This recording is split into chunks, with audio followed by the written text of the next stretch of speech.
Rhetoric and Reason, episode 5.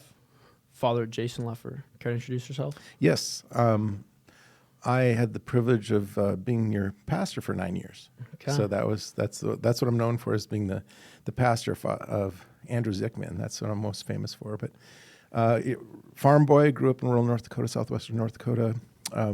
There's a megatropolis out there called Lefor, North Dakota, hub city, southwestern North Dakota. What's the population? I just looked it up here the other day. It's officially at 63. Okay. It's been unincorporated for most of its existence, so you won't find it on the charts. But we're larger than some incorporated towns in North Dakota. Its largest suburb is Dickinson. That's how you can find it. So, but yeah, or the Enchanted Highway. That's another way. But yeah, so been a priest now for 27 years. Used to be the pastor of at UND. That's kind of got into the whole youth thing there. Whatever. I really enjoyed those years. I'm rural pastor, 3 small parishes, Czech communities, Pizik, North Dakota, Lincoln, North Dakota, and Beckoning, North Dakota. St. John Nepomucene, one of the most gorgeous churches on the prairie. Ever in Pizik, North Dakota, come for the candy and the awesome church that's there. So yeah, beautiful.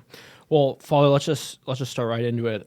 This episode is called "The Culture of Death." We'll just go segment by segment, and we'll kind of that's why dissect. we're black. Yeah, black represents death. Really, no, honestly. So there's good culture death, bad culture death. Good culture death is self-sacrificing. We sacrifice our lives for the good of others, and so that's to bring life to others. And then there's those who take your life, and that's probably what we want to talk about today. Yeah, we'll definitely. Well, let's start it. Let's start with abortion. Abortion is the direct and intentional killing of a human being in the initial phase of his or her existence. As of 2025, there have been 1.1 million abortions just in the U.S. What does that say about the culture? What does that say about the direction we're going? And just the like. Yeah, I mean, abortion is probably maybe they're equated. I'd say suicide and abortion are probably two of the most selfish things any human being can do. Either taking your own life or taking the life of another. And maybe this one might be more heinous. I don't know, in the sense that it's a complete innocent person, has no say in it, snuffing out their life, their existence. So it's really dark. Yeah. And it's obviously inspired by the evil one, for sure, because his hatred of the human person from the beginning and wanting to destroy it. And so if he can get us to do his evil work for him, he will. And an abortion is having human beings being, confused, misguided, and hopefully not evilly intended, taking the life of an innocent one. What do you think is upstream from that? Like, what generational things or societal things came to give way to such a prominent culture of death? Yeah, I mean, I encourage anybody to go look there at, Pope Paul VI wrote Humani Vitae, and I believe the ghostwriter to that was Pope John Paul II, actually, who I think Paul VI was going to go along with kind of the contraceptive mentality until John Paul really had an effect on him, and then he surprised everybody by holding true to being against that. But in there, he says, he just straight out, he says, look, if let's take John Paul first. He says, the only way that you'll ever come to discover who you truly are is the moment you discover giving yourself as a gift to another. When you give yourself as a gift to another, you'll discover why God created you. Okay? So if you flip that around, we could say the anti-sacrament then is like being selfish and taking life for yourself or thinking of only yourself. And so Paul VI says there clearly in Humani Vitae, if you start living that selfish life, all these are connected. So you start living, quote, free love, which is not free, but using other people as objects for your own pleasure, that's going to go down a path of self-destruction. And you've already been using yourself as an object before you'll use another person as an object. So you're already in this, it is a culture of self-destruction and death already. It's going to lead to contraception because contraception backs up not getting pregnant. Contraception fails, well, that leads to, it's a product of our free love, so we'll just take care of this material consequence, wipe it out. And then what if you're willing to kill an innocent human being, well, then you're willing to kill yourself or kill others. It's going to lead to divorce, violence, war, euthanasia. I mean, it's a stream connected. It's actually one expression, or different expressions of the same concept, basically. Yeah. Wow.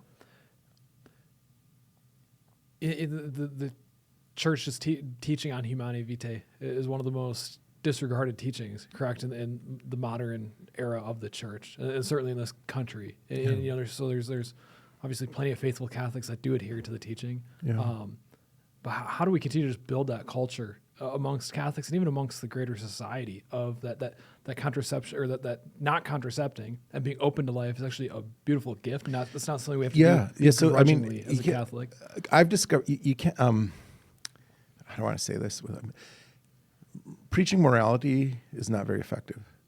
Like coming up to somebody and telling them how to live their life, it's not a very effective way. Soapbox preaching. Even just like me sitting here telling you how to live your life, it's not going to be a very effective way of. I mean, if you're going to tell someone how to live your life, then you have to back it up with a police force or something, right? So if you just reverse this thing, take it all the way back to the beginning. So where all this starts from, the human person, just coming to understand the human person. The anthropology is the problem here. So like if you went on this campus, and I don't know if they have an anthropology course, they used to, I don't know if they still do. They do, yeah. Okay, and probably in there, the anthropology you're going to get is going to be really kind of weird. I can't speak, I don't know who's teaching. It's very liberalized. I'm just saying in general, and they're not going to look at the actual existence of the human person. They're going to be doing sociology and all these other things. But if you really want to go back to the core of it, who is the human person? Where did the human person come from? We understand the human person is created in the image and likeness of God.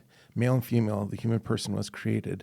And so that image and likeness, so the image is the form, right? And you think of the second person Trinity, the Son, and the likeness is the Spirit. You can think of the divine Spirit. We were created in the image of God and in the divine Spirit.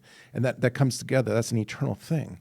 Right, it comes together with this dignity that is inherent in who the human person is. God took dirt, that's Adam means dirt. He breathed into the divine Spirit in His image and likeness. Right, so you go back to that beginning, and then God took that human person through an experience. They were born in solitude, and so there's the original experience of the human person is solitude, and then it's to see like, well, okay. I'm not God, and I'm also not an animal, right? So there's this discovery. I'm not an angel, and I'm not an animal, right? I'm not pure spirit, but I'm also not here.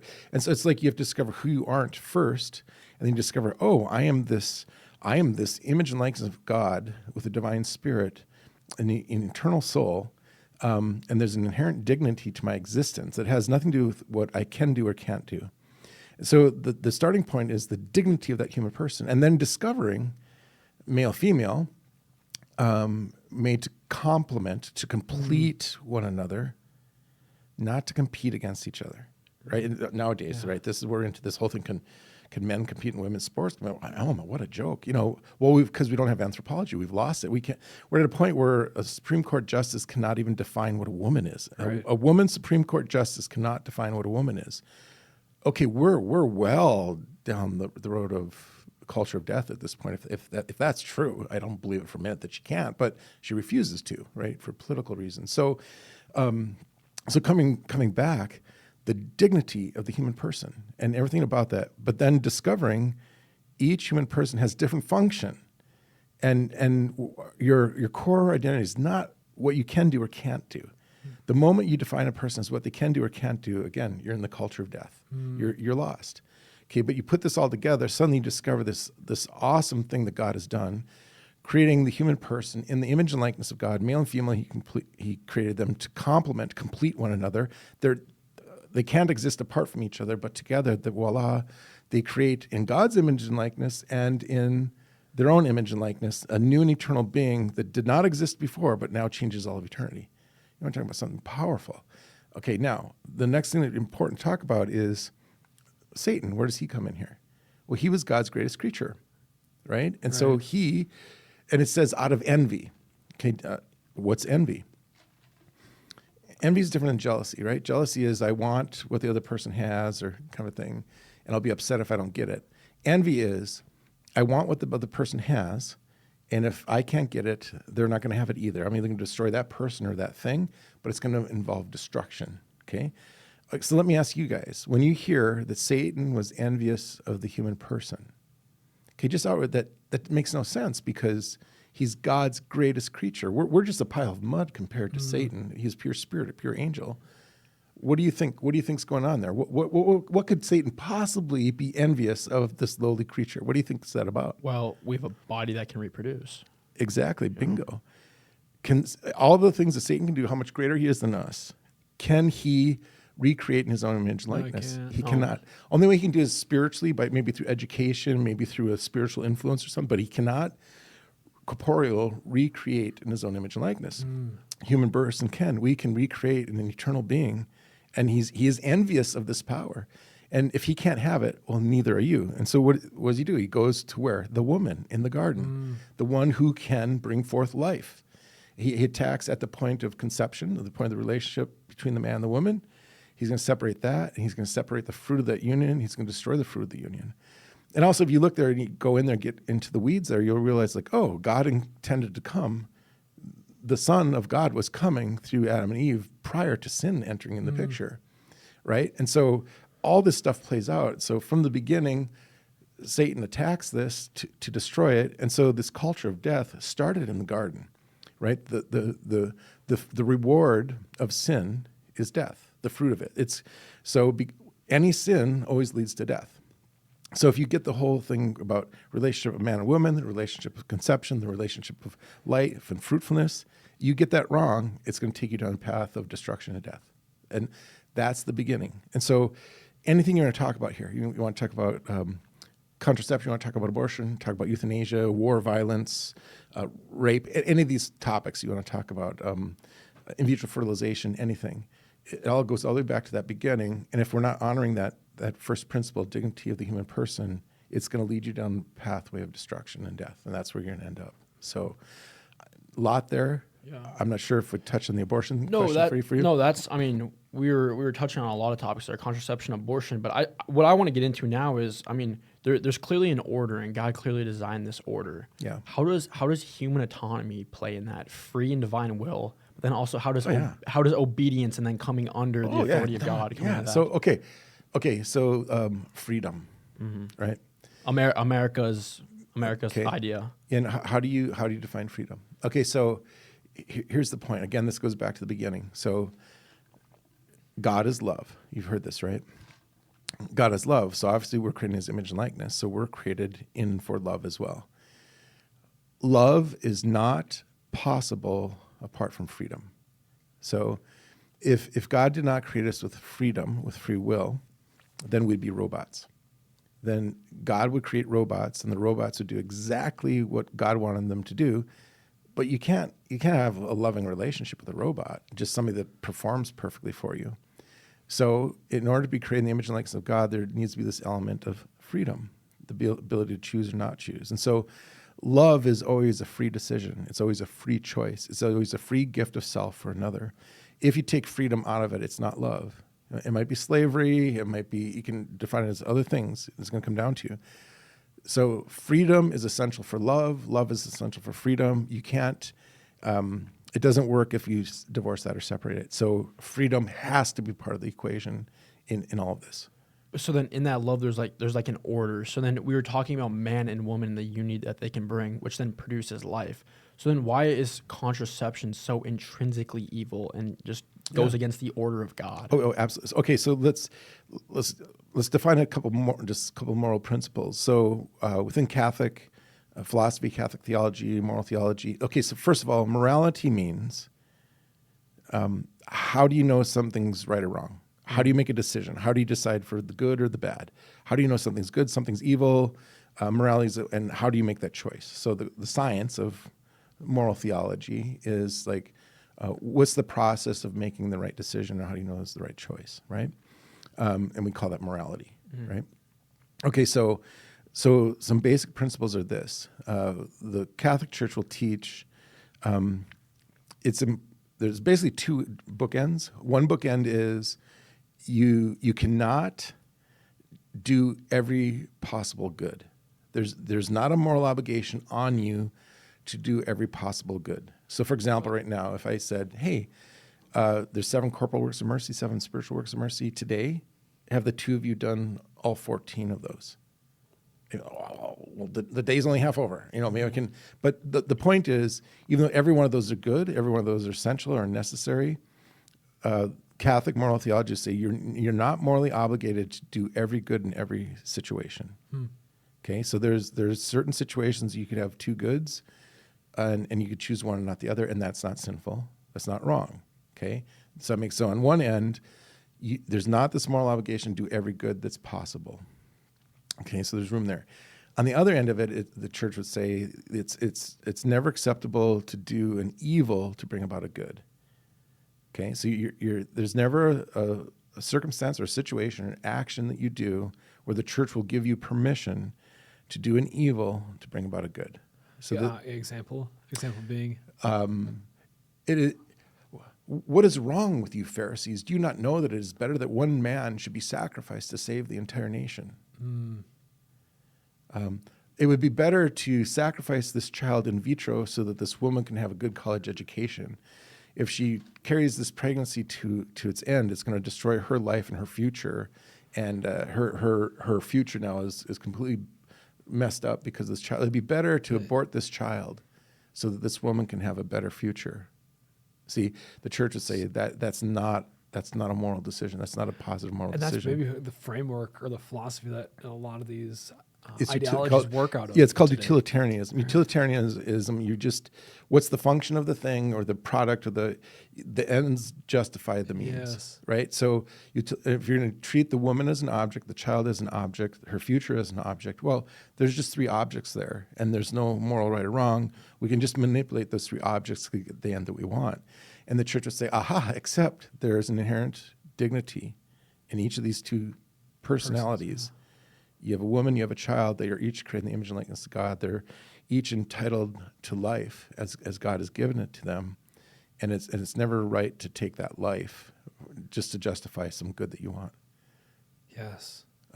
Okay, so those are the principles. And the question was? The order of man and woman, and then why contraception is so interesting. Right. Okay, so if we understand that, then, okay, so the man and the woman have dignity in themselves. They're called to a relationship of love, of self-gift. And this is why, like, when you do marriage prep as a priest, you have to do this investigation.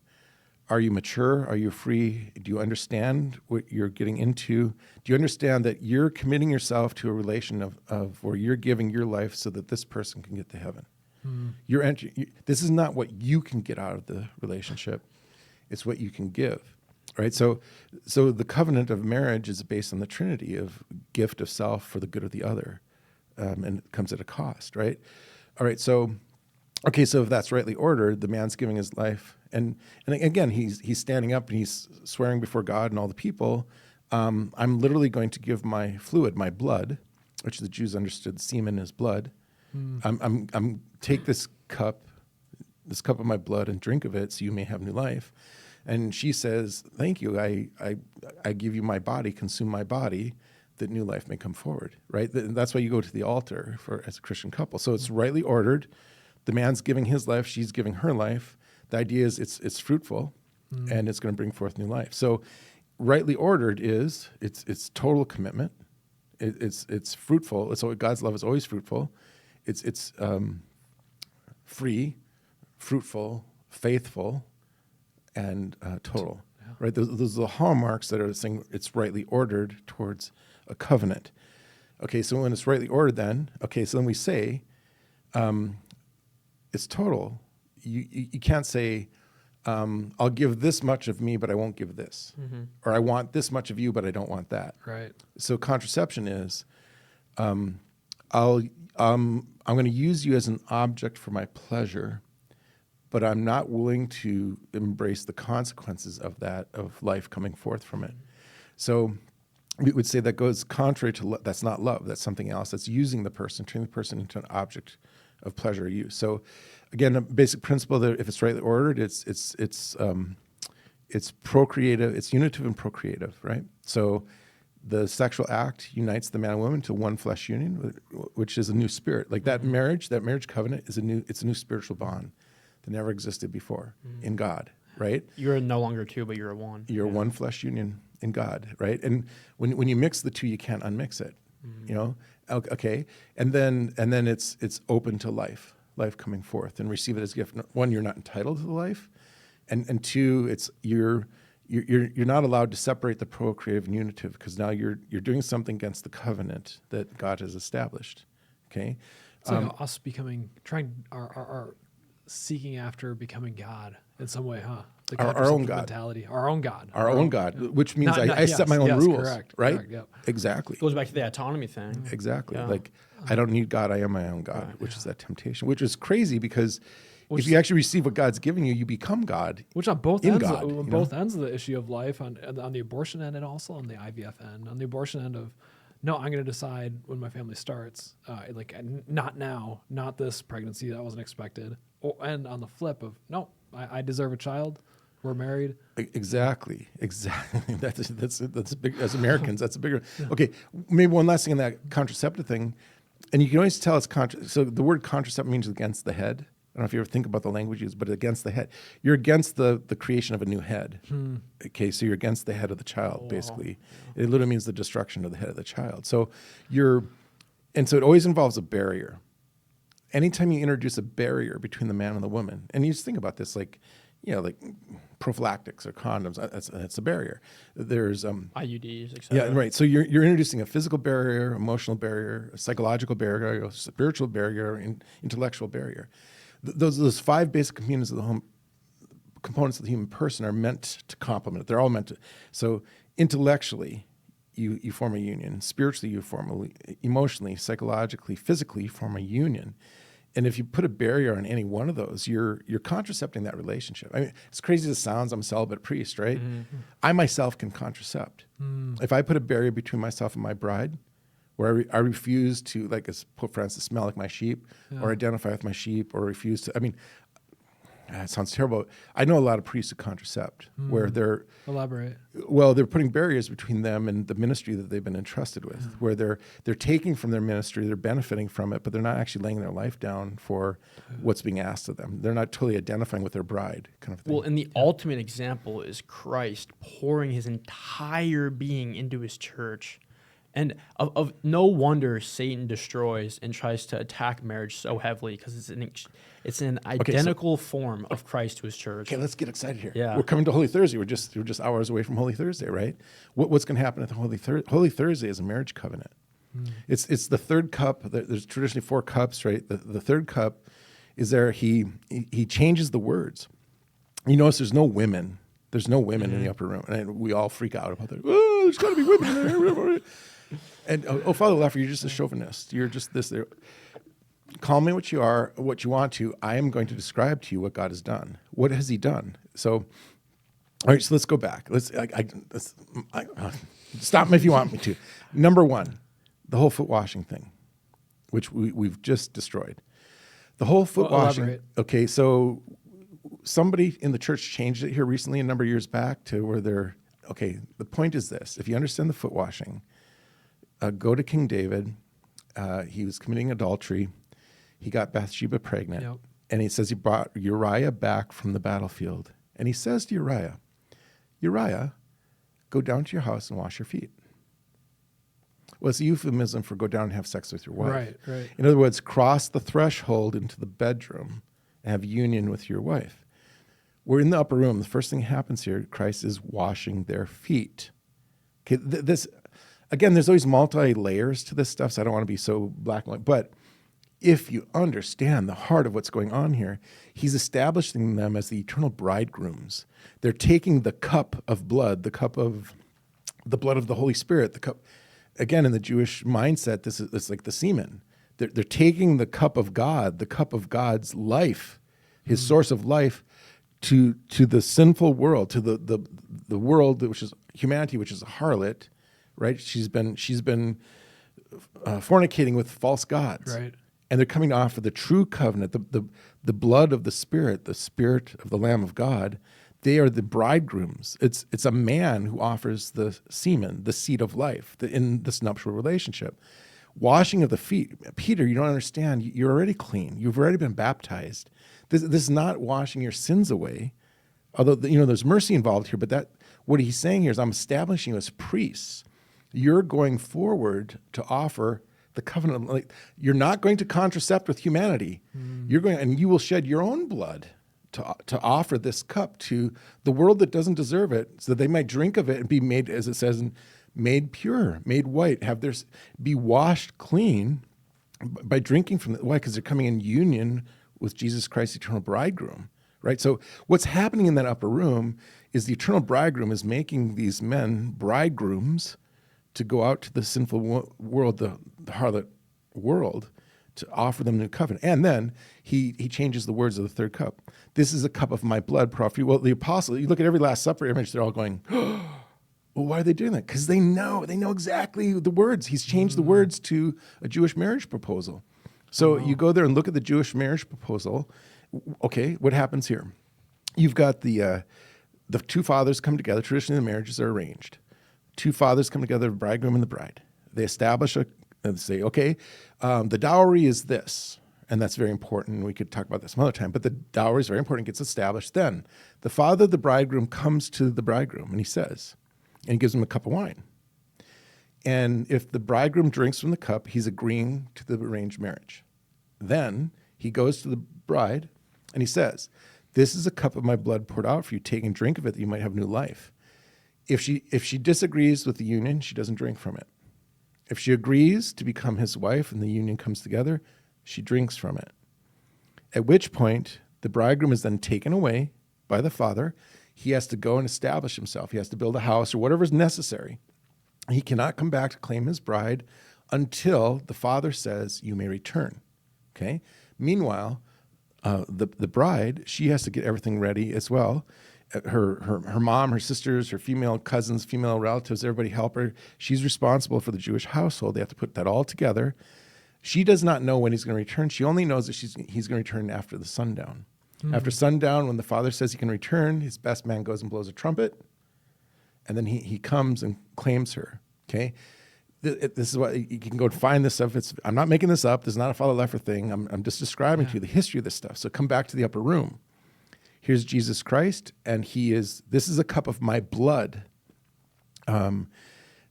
Take and drink of it, you might have new life, right? So first they drink of the covenant, and now washing their feet, you are now... they're agreeing to the marriage. That's, well, they are. So they're in union with Christ. They themselves are saved first because as men, we're brides as well to God, right? So we're, okay.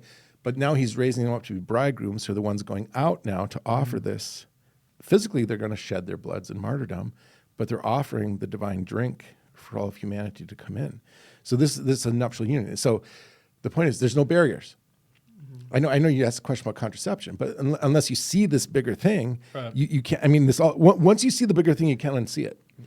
And suddenly now, here I am talking to this couple who want to get married. Oh, hey, let's talk about contraception. No barriers. Well, you're not married, Father. You don't know how hard this is. What right do you have to say it? Let me tell you about whether I contracept or not.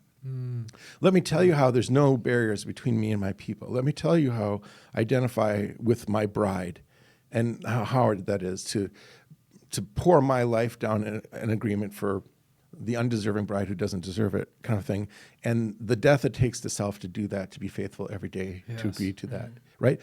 Yes, I have a lot to offer to you as an upcoming bridegroom and bride about are you interested in a Christian marriage, or are you just interested in a worldly union? Okay, if you're interested in Christian marriage, I can take you to a deeper place where there is going to be, our whole goal here is there's not going to be any barriers between you spiritually. Let's teach you how to pray together. There's not going to be any barriers physically. Here, let's get you to stop having sex with each other, zip up, become chaste physically. Let's unzip spiritually. Let's get no barriers with you emotionally, intellectually, psychologically. Isn't that crazy? So many people are willing to have sex before marriage, but they can't have these deep emotional conversations. You have no idea how the conversation goes. Like, within 2 minutes of meeting a couple, I know whether they're having sex. I mean, I can just look at them. I can tell the difference. I know the difference. And then I say, but it's weird because you say but you ask the question, have you ever prayed together? Never. No, we would never do that. That's too intimate. That's too intimate. We'd never do that. Oh, but you're willing to get completely naked with each other and have sexual intercourse. I mean, so it really puts it in perspective. Sorry, Andrew, go ahead.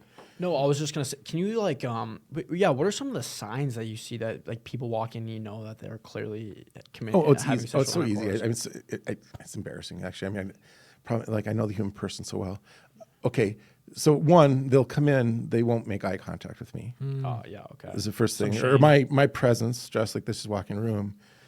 That little sounds terrible. alarming. I can always tell when parishioners are having difficulty with me, or they've been gossiping about me or saying bad things. I just walk in and they won't make eye contact, look down, or, or maybe there's some other moral thing going on. But it's just like I've done nothing to harm you. I've done nothing to hurt you. I'm here to help you. Is that and tough? I elevate mean, you. that probably goes back to the contraception idea. That must be a tough at points as a priest, as a Well, part of it single is priest. okay. in So a here, rural well, parish? in it though, there's so many good things here.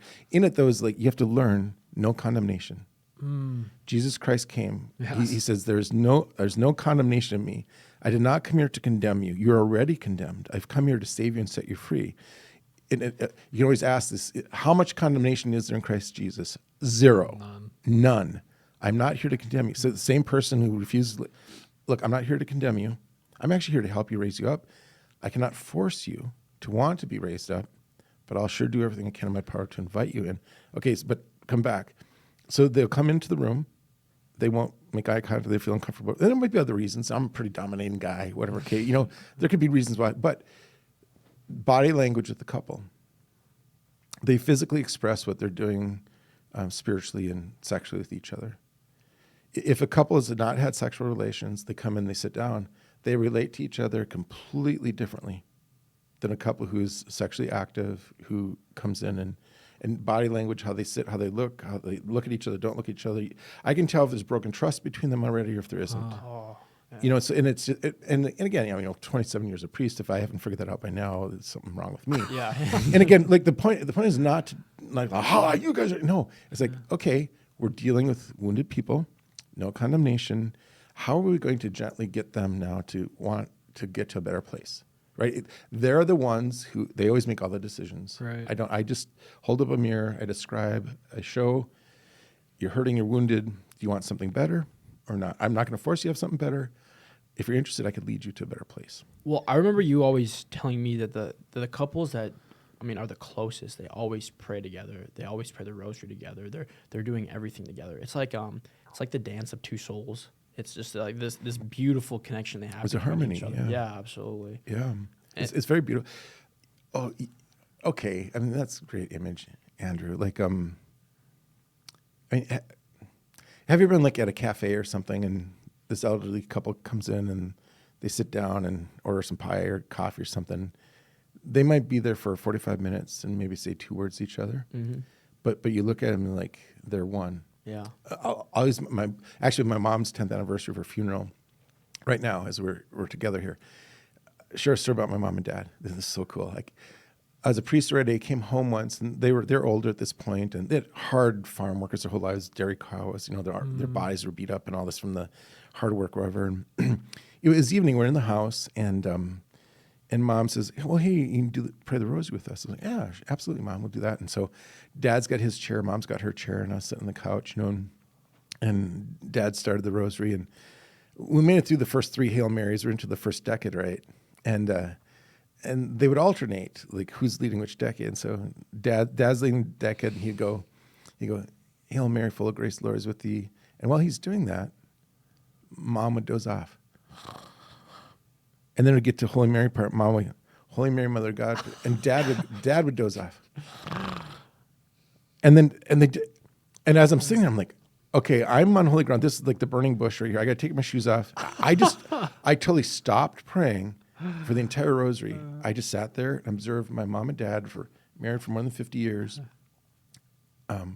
praying this rosary. It was like one of the most intimate, romantic, loving. I mean, on every level, these two Christians praying in such harmony that they're praying to God and sleeping in each other's presence together. Like, it was just, and they went all the way through and finished the whole thing, and they didn't realize that I hadn't said another word. I just totally observed my mom and dad, and it's like one of the most sacred, holy things I've ever observed in my life. Well, Father, think about like some of the biggest movies of all time, the Titanic, the Greatest Showman. It's these two, like man and woman, these two souls that are just so intertwined, and it's such a beautiful connection they have, and everybody loves it. everybody in their heart knows that they want that or they want to experience that.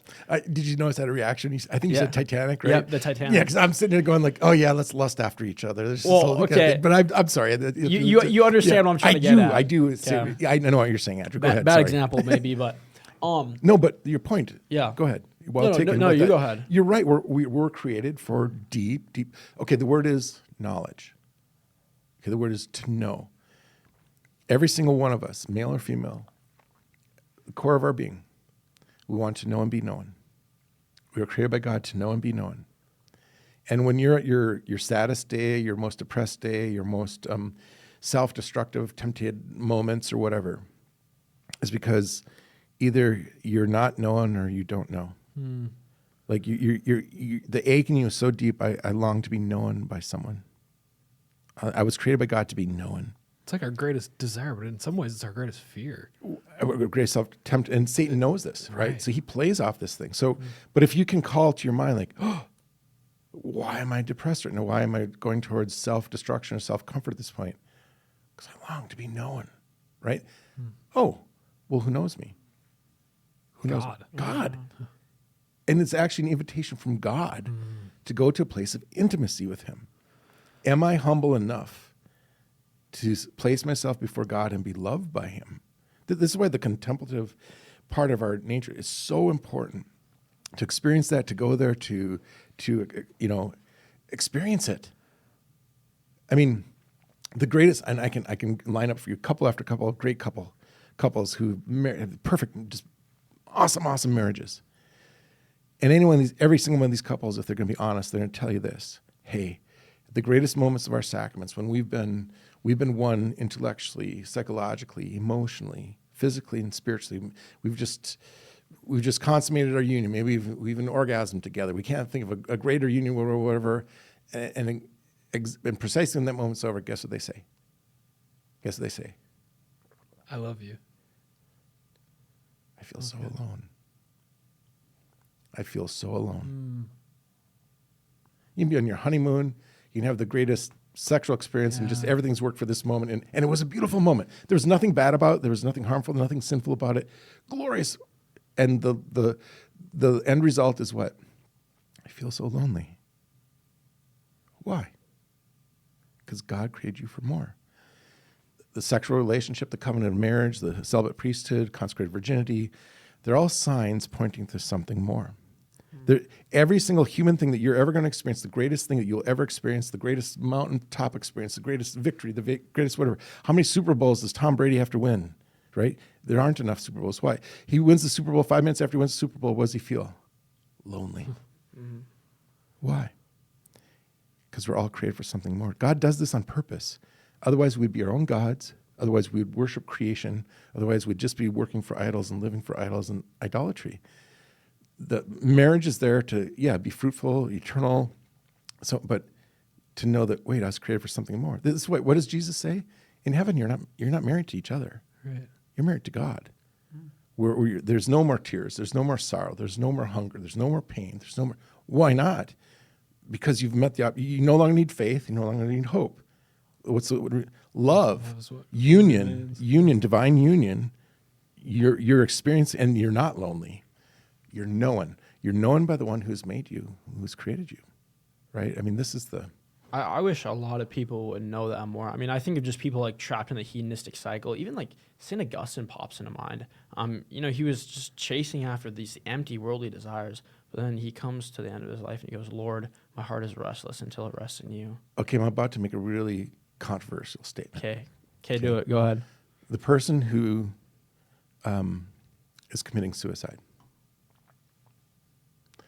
ultimately at the heart of that thing, it's a person who they're not committing suicide just to give God the middle finger and say to you, God, I'm doing this as an act against God. But the person who's committing suicide because they're in so much pain, or they're so sad or so depressed or so angry or whatever, that, okay, as crazy as it sounds, and you might have to bleep this out. No, go ahead. They're in a twisted way. It's an act of hope. Now, it's not the right hope. It's not the hope in Christ. why are they doing this? They're doing it because they're in so much pain. Their conclusion is there has to be something better. Right. There has to be something better. Like I have two best friends who committed suicide. Yep.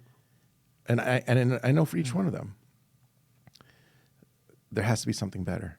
The pain is too much. There has to be something better.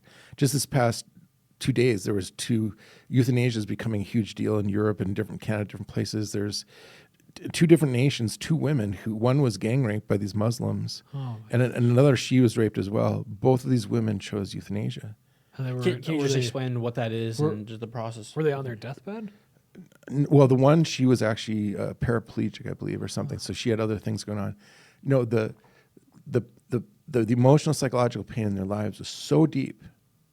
And obviously they didn't know Christ. Well, I don't know. I can't say. I don't know enough details, but I'll just say from the outside, just looking kind of objectively at it, drawing general conclusions. Their conclusion was, I'm in so much pain. There's nothing in this world that could help me. There's got to be something better, or I'm going to end this pain. This pain's got to stop, right? Satan knows that. He knows that. And so he deceives us. He convinces us. So what would happen? Okay, now let's go back to St. Augustine. That's why we got talking about this. What would take the person who has who's one of the saints that you can think of that had the greatest pain in their life? What are some examples of saints that you can think of? Just tremendous pain, tremendous suffering. St. Paul, Maximin Kolbe comes to mind, right? Padre Pio, the amount he suffered every time Padre he went to Pio. a monastery. Let's take Kolbe, for example, Maximin Kolbe. because we know that story. Everybody knows that story. They're torturing him, brutalizing him. And what is he doing the whole time? Singing. He's singing, praising God, singing for Saint Cecilia. What is she doing? She's singing for joy, singing. She's turning. Why? Because they've discovered that they've discovered that intimacy with God, who knows them. There is something more than this pain.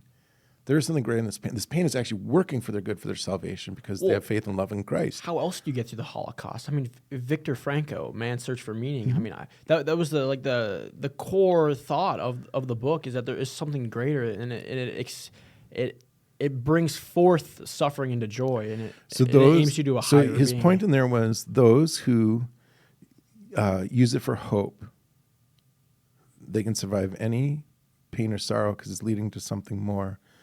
But those who arrive at the conclusion that that's all there is pain, there's nothing more, they give up and die or kill themselves. That's exactly what happened. Right. And again, it's that warped. Could you say it's an antithesis of hope? What would be the opposite of hope, which is like, Despair. Despair. I guess is like there's nothing. There's got to be something better than this or different, or I'm ending the pain instead of the pain turning for good. Right. I'm going to end this pain, and But this is the difference between. I mean, this is a saint-making machine. Pain has always been a saint-making machine, or a disciples of the evil one. I mean, it's almost like a framework to find meaning in life. Like, you ask everyone, like, what are you made of, or like who you are. They always bring up like a hard story that they encountered, or like some suffering or pain that they triumphed over. I mean, it's almost like a fundamental concept of human life. It's just pain and suffering. Yeah. And really, and this is why, like, again, those are gifts of faith, hope, and charity. We get those in baptism, and there's different expressions of what faith, but there's supernatural faith, but then natural faith as well. But apart from what will we do without Christ? There's no hope. It's going to be power. The person who's the most, I just this weekend was like, what's the difference between, say, like Christ and Muhammad, or Christ and Prometheus, Christ and Superman, right? So Prometheus, right? He's like he's actually the patron saint of atheists, right? Because he was a titan from mythology, and he's the one, like, he's a Superman. He's a Superman of all men, right? And we don't need the gods. And he goes up to Olympus and he steals fire and he brings it to man.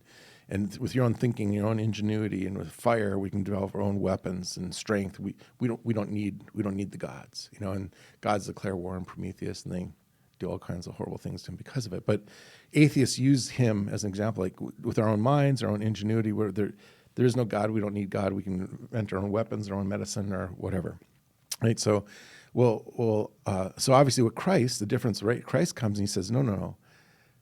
In the divine person of Jesus, the human and the divine love one another. They're not a threat to one another. The divine person Jesus is a bridge between God and man. Prometheus says that God and men are enemies, and you have to declare war on each other, right? Or you look at Muhammad. What does he say? Well, Allah is your master. You're at best you're a slave, Right. and unless you come under all the rankings of where you are, unless you're obedient, it is religion of peace. If you slot into your category of oppression that you're in, and you're obedient to that, right? But then he also says in there, well, an infidel, somebody who doesn't believe in Allah, you have the right to kill them. Right. You have the right to lie to them, abuse them, whatever. Right. And if they're your enemy and they don't convert, well, then you can kill them, right? What does Christ say? Your enemy. Love your enemy. Feed your enemy. Clothe him. Pray for those. Pray who for persecute those. you. Make room for those. You're going to defeat your enemy by making them your friend. You know, My wife and I used to do sidewalk counseling downtown at the abortion facility when it was still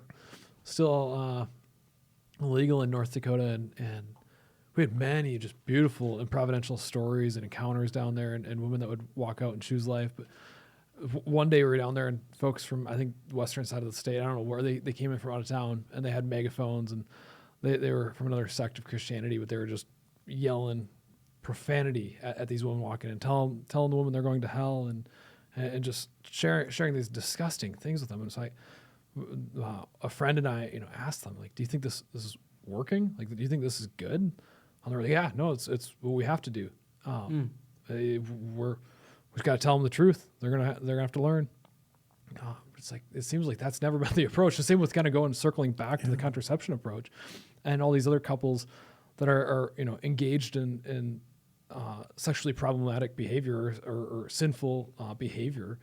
It's like the people often don't need more shame in their life. They need to be taught the truth with love. That they were and created led for by an love example. and to They're be made for loved, love. to be Like to that- know and be known, and that's a profound and powerful force for conversion. Is this force or this invitation and this invitation to imitate the way we as Catholic men lay down our life. I just want to take that. I want to take Superman there too and use him, because like so often, like we ourselves, like and within Christianity, so there's this way of weakness and failure, which everybody's abhorrent to it. They'll do anything. People would rather become a performing Christian than a weak failure Christian. And performing Christian, they always look good, they smell good, they sound good, they're flying a jet, they go from one place to another, they're always in charge, they're always in control, everything goes well for them. Their fundraising always turns out, all this. And that's where everybody wants to be, right? You don't want to be kind of amongst the weakness and failure. You don't. And yet it's interesting because in the Catechism it says, under the final judgment section, it says the very last thing, it says God's greatest accomplishment when all judgment's been known and separation's been happening, it's all him. The very last thing God does is he has all the nobodies stand up. And this is God's greatest accomplishment, was all the nobodies. And I say that because, I don't know about you guys, but I'm more attracted to Superman Catholicism than I am to Christ on the cross Catholicism, because I agree. I want Superman who comes in and he's sacrificial. He has the same kind of conception as Christ. He has the same kind of foster father as Christ. He has the exact same story. But when it gets down to it, how does Superman defeat the enemy? By killing him. Force and killing him. How does Christ do it? By dying on the cross. He actually becomes death to defeat it. And you go, whoa, let's do a Superman Christianity instead of I'd rather, and that's where like this whole culture of death comes in and stuff, because shouldn't we be allowed to kill our enemy? Right. Well, look at history. The greatest empires of all time, Alexander the Great, Napoleon Bonaparte, Julius Caesar, they all created their empires on force. But I mean, at the end of his life, Napoleon on St. Helena, he reflected and he said, I know man and Jesus Christ is not man. He built his empire on love. I mean, you have this figure, your leader of the Catholic institution, the Catholic Church, and instead of blowing up the walls of Jerusalem and claiming him as his kingdom, he dies on a cross. I mean, that he literally becomes his enemy. He becomes death to conquer death. Satan did not see that one coming. He thought his greatest power was to put Christ to death. And see, all things work for good and for salvation, right? for those who believe, those who love. Well, we just celebrated Palm Sunday. Jesus came in riding on a donkey. Everyone thought they were going to crown him king. But then, Did you know there's also a stallion in that story? Is there? There's a war horse. Okay. Yeah, so he comes as the Prince of Peace coming into Jerusalem. And you know what the world does, the Prince of Peace? They kill him. Yeah, right. Final judgment, it says in the book of Revelation, says he comes back on a war horse. It's a white horse too, and It's he a comes war horse, riding man. like a lion. Judgment, it's all things. Sorry, guys, the time for mercy's over. Just judgment. You know, Let's go to confession. Yeah. Anyway. Well, there's a lot there, and yeah, we're only on segment 2 out of 5. Have I answered a single question you've asked me? Yeah. No, this is still good. Let's maybe dial it back here, but I like what we're doing. Okay, IVF. Going back, we talked about marriage, and then man, woman entering a union, creating a life, and IVF says that I have a right to have a child. Yeah. What does the Catholic Church say about that? Well, life is a gift. The covenant of marriage, it's open to life. Sorry, Go ahead. Okay, IVF, in vitro fertilization. Yeah. Can you describe it? Yeah. All right. So and now point there's many different versions of in vitro fertilization. So I'll just kind of give a general understanding of what it is.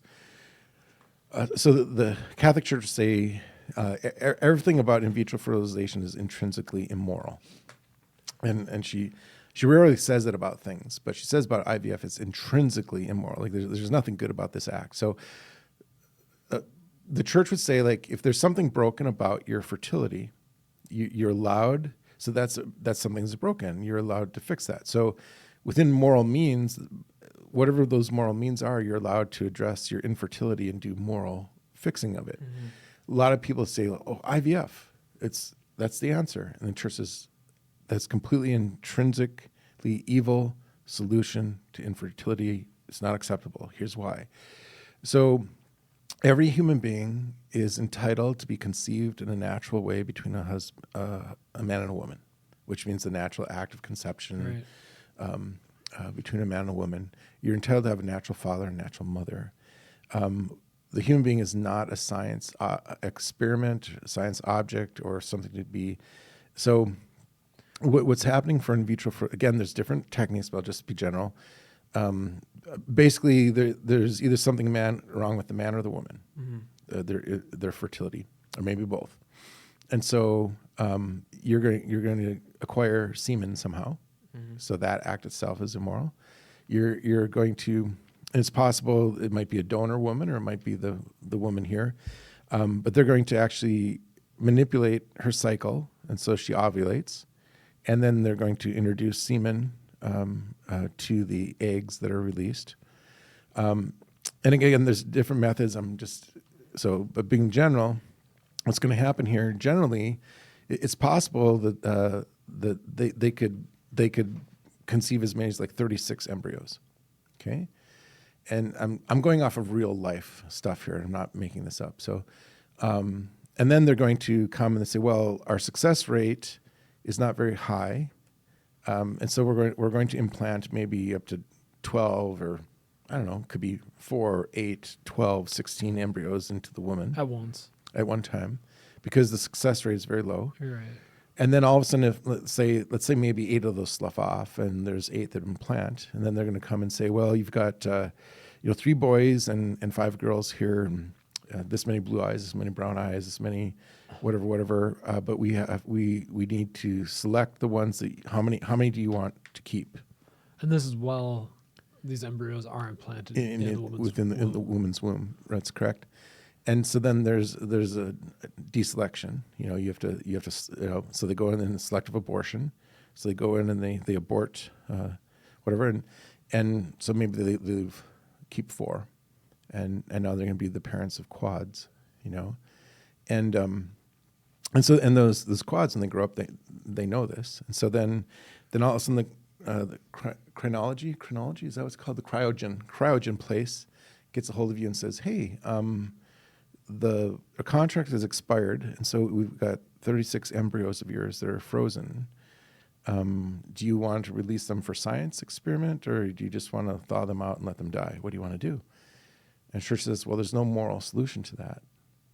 right? And so, no, the end result is you have 4 living human beings, which beautiful image and likeness of God, even though they were conceived in a illicit way. illicit way and all this along the way, but they're creating the image and likeness of God.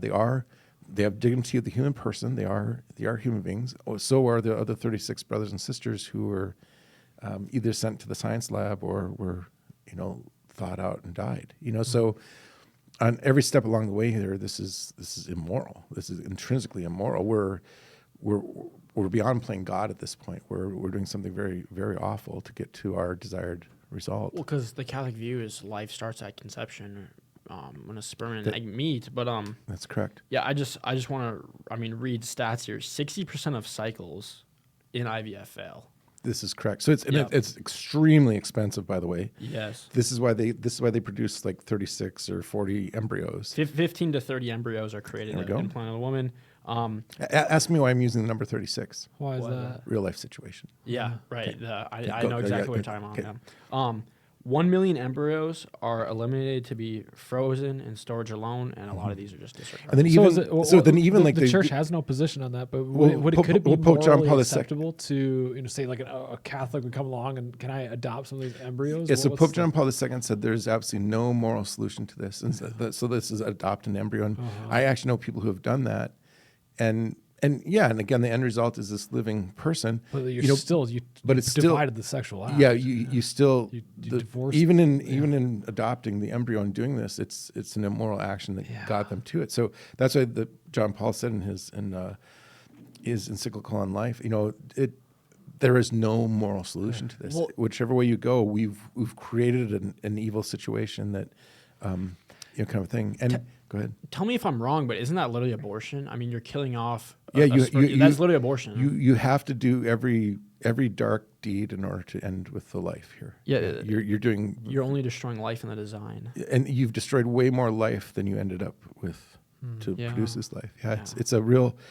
it's a really awful situation. And then and then think about this. Imagine this.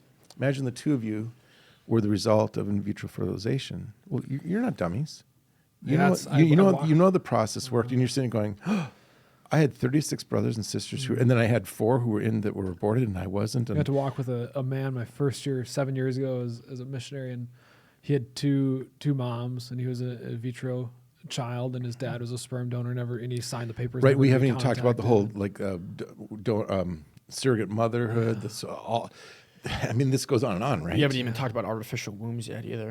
Yeah, artificial wombs. I mean, just Yeah, I there's- know another man that he had a surrogate mother where he was born, and then his actual biological mother took him back. And it's- Okay, let me ask you this. I come in and knock on your door, and I say, and you're the priest, Father, the cryogen just got a hold of us, and they're going to thaw out 36 embryos. What do we do?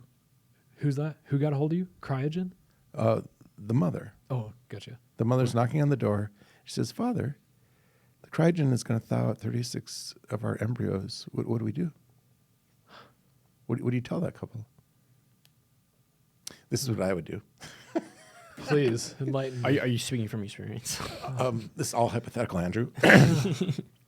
What would I do? I'd say, wow. Yeah, come on in. Let's sit down here. Tell me your story. And tell me the whole story, and it involves a priest saying, well, yeah, this is a good thing. Go ahead. You have my blessing, right? And they say, okay, this is what we're going to do. Let's do this. You and your husband, let's go home, gather with your living children, and let's sit down. We're going to come up with 36 names, and we're going to name each one of the children. And, Christ said, where 2 or 3 are gathered, whatever you ask in my name, we'll do. And we're going to come together, and we're going to pray to the Most Holy Trinity, and we're going to ask, and in our hearts, we desire them to be baptized into Christ Jesus, and we're going to name them in your kingdom, and we're going to, in faith, we're going to ask, Lord, that you're going to receive them into your eternal glory and not hold our sins against us, and we're going to name them in Christ Jesus, and we're going to pray for them. We're going to create a litany for your family, that you pray these names, and one day, hopefully, as repentant Christians, we'll all be in heaven, and you'll be able to meet your family, and they'll welcome you into the eternal life one day. I mean, that was the best solution I could come up with. I don't know. Yeah. Do you have a better one? I'm sorry. I'm gonna try to be charitable here, but I mean, how do you even get to that point? Is it just a lack of like education on moral ethics? Like, how does Andrew, you could go into the phone book and randomly pick any Catholic church, randomly go pick any person sitting in the pews in any Catholic church, and you ask them, and they're going to say, of course the couple is entitled to have IVF to have children. Right. They're entitled to have a child. Well, IVF is, I know people that I'm very, very close with that have gone through the process, and it's such a hard thing to try to walk with. And here's something nobody ever talks about. Nobody ever talks about this. How do you? Do you know how hard this is on the woman? Yeah. Do you know what they're doing to the woman? All the manipulation, the drugs, and everything, and violating her.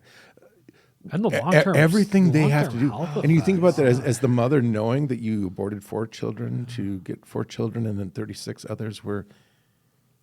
You just think about that. I don't want to get too graphic here, but I just need to know what is the what is. Go ahead. Keep Go don't, ahead. What is wait, just keep it. Don't lose that. Okay. Another thing that nobody ever processes or thinks about, the effect it has on the men. Okay, I'll use a famous example. I'm not talking out of turn here, but Brett Favre, awesome football player, right? I think his wife's name was Deanna. Maybe it was a college or high school, somewhere in there. There was a pregnancy, and they chose abortion to not mess up their futures or whatever. That act of abortion affects men and women very differently. Like, just look at Britney Spears, for example. Again, I'm picking examples that are really public. That's why I'm picking them, but just so that it's out there in the media, everybody sees it. Yeah. Okay, Britney, total meltdown, self-destruction, the whole bit. Just heart breaks for her, right? Okay, it affects the man. It affects the woman. It always affects the woman all the way unless she deals with it somehow for healing. But the thing that we never talk about is how it affects the man. So think about this normally. So for the woman, she's going to have this 9-month relationship, and there's going to be the birthday. There's going to be all these days with her menstrual cycle and so forth that she pays attention to, and she's going along, and then she sees another child that same age. But it's always going to affect her very profoundly. Now for men, see, we don't have this 9-month relationship. We don't have that immediate nursing. We don't have that nursing experience. We don't have but for the man, it's always somewhere about like 18 months, 2 years, 3 years. Suddenly he becomes daddy's girl. Suddenly becomes daddy's little boy, whatever. And now suddenly the man is doing all these things and become their shadow, their image, the father and son, father and daughter, Well, do all isn't it these like incredible things together. And so now the man, and this, because we're all 3 of us are men, we're all dunderheads, right? We don't get this. It's not natural to us. We don't pick it up. We don't. All of a sudden what happens is the man will self-destruct. He starts doing self-destructive behaviors, and he doesn't know why. He's not making the connection that it had to do with having his girlfriend or wife or whoever get an abortion. He's not making that connection because it's so far distant. Removed, But you go back and you study all these. So you look at Brett Favre. That guy, he should have had how many Super Bowls? He should have had 5, 6, whatever, right? Yeah. You think he was, my one year, I'm a Vikings fan, or the one year, 2009, there he was. All he has to do is nothing. And what does he do? At the critical moment, throws across his body, interception. Go back 2 years before that. What did he do? All he had to do is nothing. They're winning the game. Throws across his body, interception, New York Giants. Giants go on to win the Super Bowl. I remember that game. It just, and he did this you go watch. Every time he's just on the precipice of this huge success, victory, self-implodes, self-destructs. What's going on there? And I bet he's probably not even, he doesn't know it. He's not even, we men, we don't put it together. I can sit out here, it doesn't affect me to sit in this chair and talk about it, but I can draw the dots and say, Brett, let's take you back. Let's go back to there, and let's seek the forgiveness of Christ and mercy, and let's get healing, so we stop the self-destructive behavior. So it affects men. That abortion affects women in a certain way, brutal. It affects men too in very self-destructive ways, but it's very brutal as well. But we don't even put it together. We don't even see it. So you think that often affects couples that have done IVF and do have a kid? Oh, they often end in like divorce. They often end in divorce and complete separation and not able to communicate with each other because they've Why- hurt each other. because- They've harmed each other in the process. Because of that barrier that was introduced of sorts. Well, that, or that, think like, think about that's the introduced man versus is asking the woman to do all this to her body, and and then emotionally, psychologically. Every time she looks at that man, she's now equating that with the pain, the sorrow, the horror of it. this man who I'm supposed to love was supposed to sacrifice his life for me. I look at him and it makes me think of all this pain. And this sorrow. I mean, how are you going to sleep in the same bed with that person? How are you going to look at them every day, right? There's just pain, Well, I also destruction. also want to flip it on its head too. I mean, okay, Justin Herbert, LA Chargers, he gets a girlfriend, and he's in a stable relationship, and all of a sudden he has like an all-star year. I mean, Interesting. yeah. So it goes the other way too, No, doesn't let's it? run with this. Yeah, I mean, go ahead. You get a JJ McCarthy. He had a good 6-game span, whatever. After obviously he lost his child, but you enter into this relationship. Sam Darnold's another example too. You enter in this relationship, girlfriend. You have a healthy engagement, marriage, whatever. All of a sudden you become this like great quarterback, great athlete. Well, why? Because the woman can also, we're made to complement each other. The woman can also bring much benefit. and Andrew, goodness thanks for into your life. elevating this You're conversation. welcome. Right, because there's a virtue side of it too. Exactly. There's Let's that. yeah. Yes, there's the virtue side, which is what we're made for, which is the image and likeness of Christ and Christ's victory. So you can take any one of these bad examples, and this is the good news. This is the great news. Okay, Saint Augustine again. Okay, one of the world's greatest sinners becomes the world's greatest saint. Right. So all these situations are made to flip. Okay. So this is okay. The God that we know, the God that we worship. Think about it. What does he do? Okay. He creates everything out of nothing. Who does that? He brings light out of darkness. Who does that? He brings order out of chaos. Who does that? Right. He brings healing out of shame. He brings eyesight out of a man who is born with no eyeballs. He makes the lame walk, the deaf hear, the mute speak. He brings life out of death. Okay, that's the God we worship, right? That's why we're doing this podcast, right? Right. Because this is what we're men, we're Christian men who are of virtue who believe this. So go to your worst sin that you have, the sin that you continually struggle with. And if you want to know who God created you to be, just flip that thing over. The thing that you are struggling with the most, that's your greatest gift.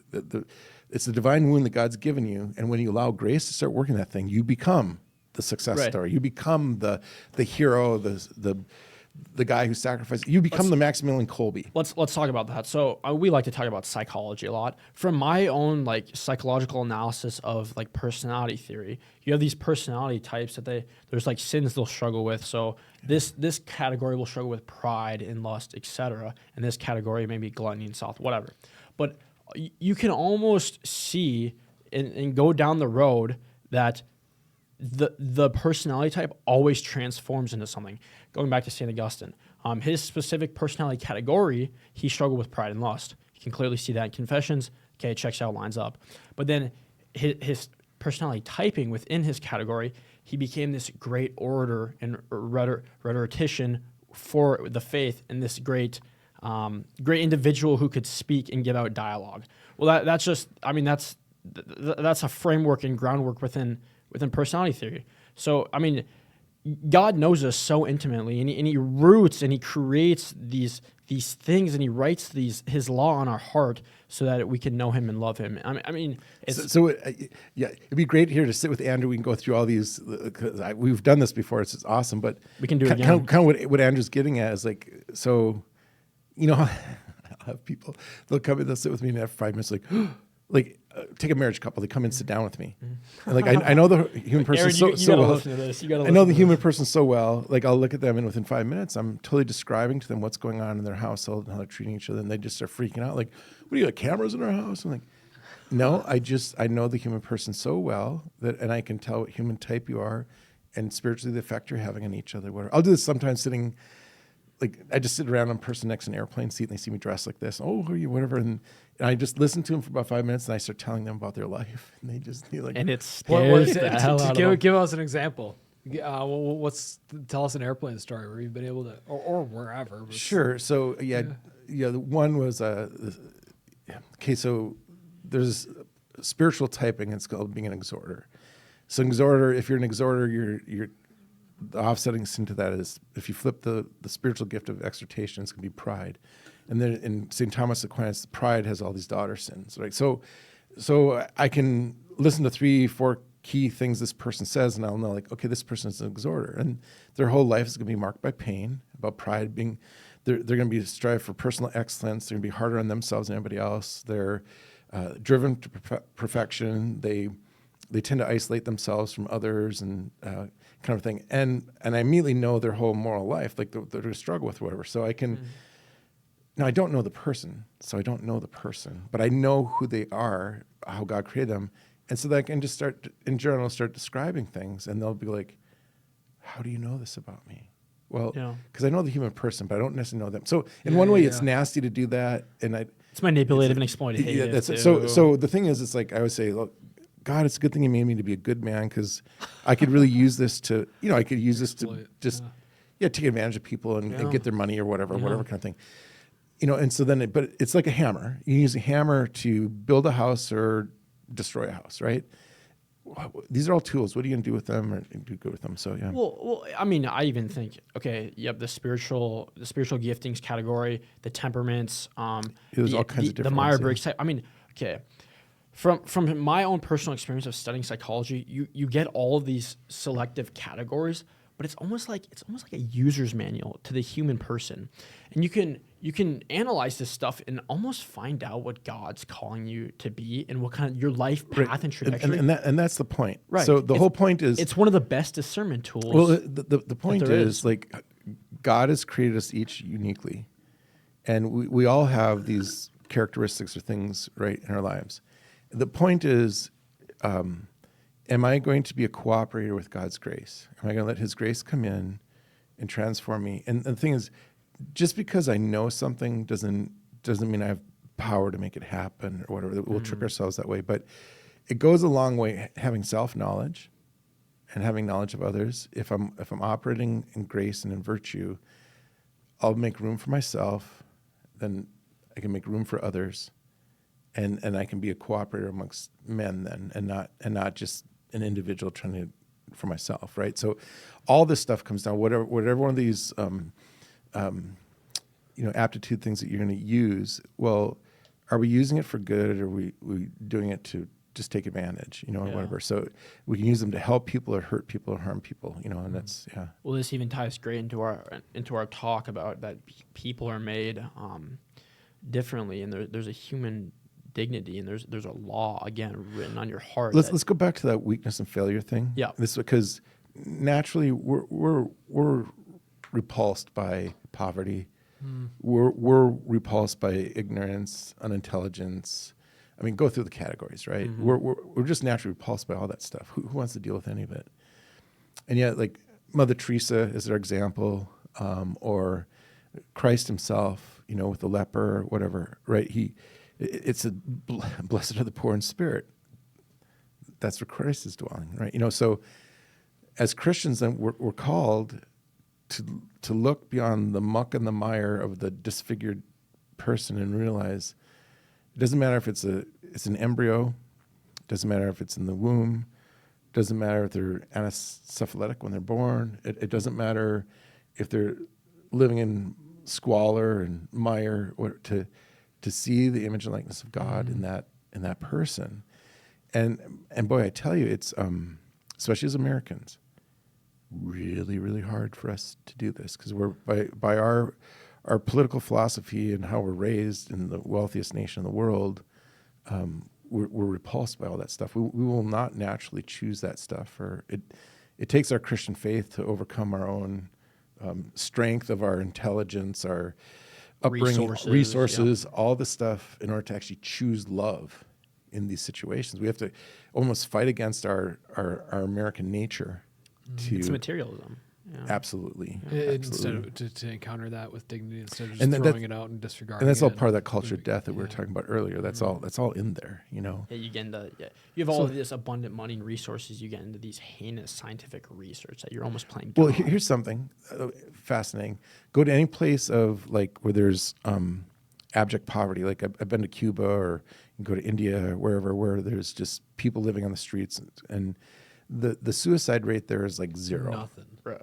You come to America where we have everything, and the suicide rates are through the We have roof. everything, but we have nothing. We're at the same time, impoverished yeah. in spirit, and I was reading, I don't know if it was Pew Research, it was a year or so ago, a study that the higher the GDP of a nation, the lower the devoutness or the faithfulness of the Catholics. That's the whole Promethean principle. Like I don't need God. I In some ways that we're so spoiled that we don't realize I don't need a savior. Do you think a really affluent nation, it seems like the more affluent nations maybe even struggle more with this culture of death.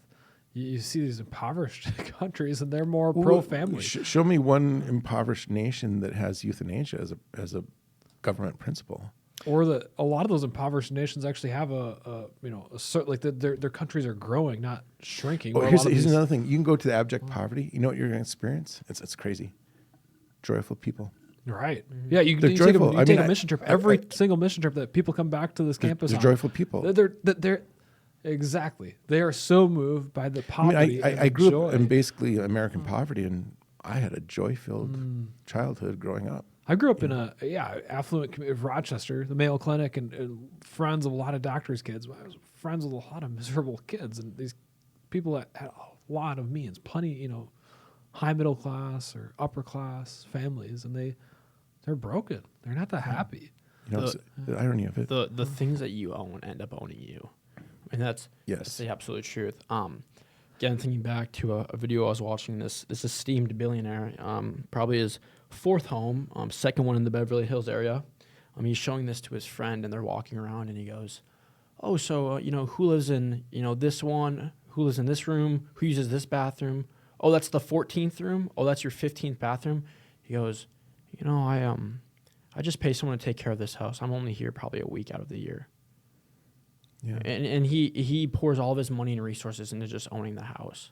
What you own ends up owning you. I mean, isn't that a direct manifestation of greed? That's why we'll just pick on the men for a minute, the guys for I think every 16 to 18 in one way the Mormons got something going on that their 2-year mission that they give or whatever, every Mormon male and female goes through this thing or whatever.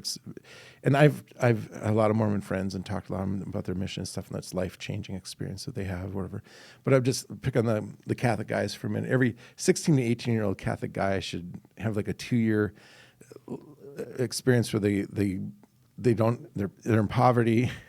They literally go out 2 by 2 as Christ sent us to, learn the gospel, proclaim the gospel, and learn to experience life without your own means to do it. Go to seminary. Yeah. Go to seminary. Yeah.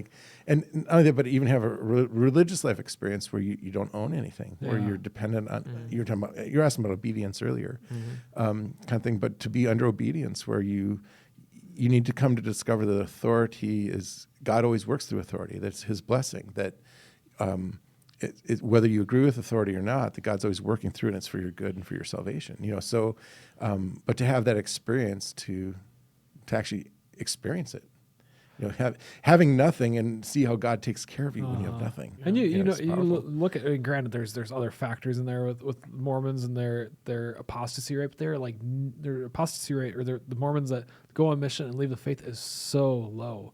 So incredibly low, and some of that must certainly be a part again, this talks to the men in the room. I don't know if this are there, but anyway, to the men in the room here, we love a challenge. We love an adventure. We love to be called out. We love put something in front of us that's going to call us to become something more.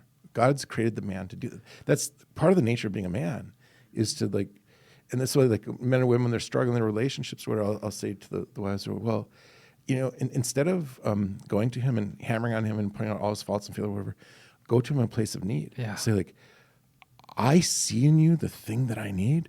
I see in you, call the manhood out of him. Call the fatherhood out. Call the husbandry out of him. There's nothing more demoralizing as a man to go get picked on and belittled by. But on the flip, when the woman comes and says, "I see it in you and I need it.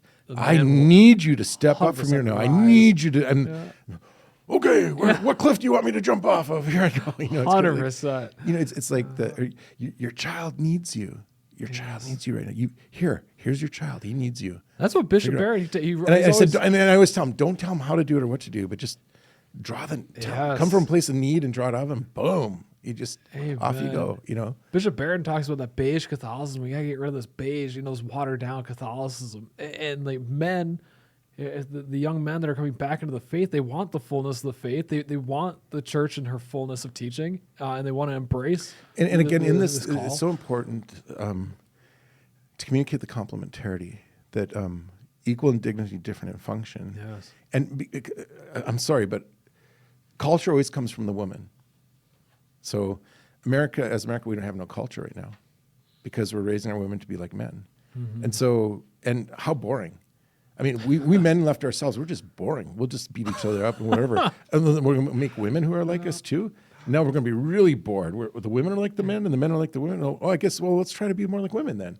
I mean, we're getting all confused. Isn't that crazy? Here. Right. But when you actually create space, challenge for the man to become manly, create space for the woman where she has freedom to become feminine, to explore everything that means, you get a culture. You get music, you get art, you get food, you get you get dress, you get costumes, you get dance, your culture just explodes. You get architecture, you get beauty. Right.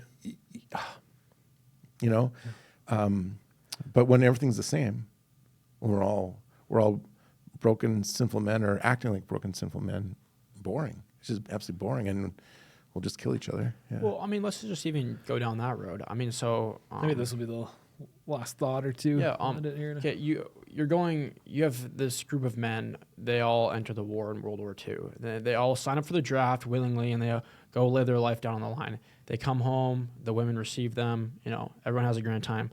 You now have a culture of men who, you know, they play too much video games, watch too much porn, smoke weed, do drugs, and just enter into these destructive habits. You forgot one little step in there. What's that? During the war years, for the first time, the women entered the workforce. Okay. Yeah. It And they never transformed everything. Well, right. Because let's admit it, as men, we tend towards laziness. Yep. And if we can get the woman to do something that we're responsible for, well, that's women's work. And I'm going to go have a cigarette and play my video game or whatever, you know. Or let's convince the woman that her worth is in her work, job, right, performance. Right. Oh, good Lord, how boring is that?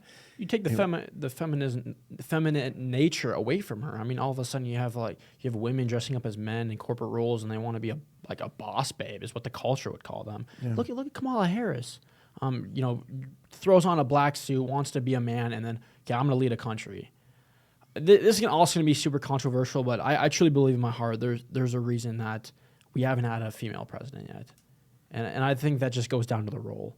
That's very conflicting, but I think there's definitely some truth there. Yeah. So what John Paul, I can't believe Pope John Paul II gave us solutions to all these things, and they were there. We discovered them, and then we proceeded for the next 20 years to ignore them, and we're still ignoring them. So Mulieris Dignitatem, I mean, right, on the dignity of the woman, right? In Edith Stein, St. Benedict of the Cross, you go in there and say, like, okay, complementarity. Okay, let's take,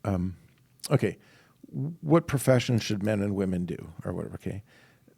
Should there be male physicians? Well, yes. Should there be female physicians? Well, yes. But they should not do medicine the same way. The male physician should do medicine as a husband and father. The female physician should do medicine as wife and mother. It doesn't matter biologically if you're husband and father, wife and mother. That's your core identity. So you think about this. Just talk to any woman who has to go to a gynecologist who's a man. Okay? And they'll just talk about how exposed they are. So why are not all gynecologists working with women, females? I mean, you just think about that for a minute. Just the basic decency of the human person, right? And again, medicine needs complementarity. We need the masculine logic, all those qualities. We need the feminine ability to put everything together to see it as a whole. You need both of those to have true medicine, like for the human person, right? So we're lacking here by having physicians who are all trained like men, and especially the women being trained like men, kind of thing. So, but anyway, John Paul gives the answer to that, which is what does medicine look like from the feminine genius? What does it look like from the feminine side and the masculine side? Because take any profession like that. Take teaching, you take being a lawyer, being a philosopher, being anything, and when we reduce careers down to money and making a living off of it, again, that's as utilitarian, and that's where it breaks down the family. We just break down all these organic structures that God has created us to be, and until we rediscover our dignity, and we start cooperating in this complementary way, we're barely making it as a society or culture. So, I mean, again, John Paul, he gave us all the answers here, and we're proceeding to ignore them, which just drives me crazy. But So your antidote to this thing, I mean, just like anything, is just provide balance and discovering the human dignity, okay. discover the masculine, the feminine, the complementarity that's meant for unitive, procreative. That's meant for life and life more abundantly. As long as the sun is shining, we'll never run out of resources. The minute that sun stops shining, we're in trouble. But until then, we have unlimited resources on this earth to supply for humanity. Develop and progress through Christian principles. And it's going to inform your government. It's going to inform your politics. It's going to inform your medicine. It's going to inform all of it. Father, is there any good book that you'd recommend, or a few books that you might have, gained some of this insight from that some people listening might consider? Yeah, Pope John Paul's Wednesday audiences where he develops theology of the body and that kind of thing. And there's been so many commentaries on it. It might be easier. And you literally have to learn a foreign language to read John Paul, which I have. But there are some really good commentaries out there that you can find as well. And they break it down to, you can see theology of the body for marriage or for sexual ethics, but you can also see it for anthropology, or you can see it for politics, you can see it for economics. All that stuff. So it's like we keep having these things about the, synods on the family and so forth, and the whole time they don't even quote John Paul. I'm just going, oh, it's so frustrating. Like we don't need another synod. It's all here. We just literally need to learn it and live it. Why are we afraid to try the solution that's been given to us? We just refuse to try the solution, and you can apply it to any moral situation. Anyway, it's the gospel of life is what it is. So That's great. Yeah, That's great. Any concluding thoughts, Aaron? Thanks so much. I want to apologize for not answering a single question that you asked me, but the verbosity that came out was pretty interesting. We got through 3 out of the 5 segments, which I think just means that we should have you on again. Great. No, it's fun. Thanks, guys, for having me. Appreciate it. Rhetoric and Reason, episode 5, The Culture of Death. Father Lefor, thank you so much. God bless. Thanks, Father.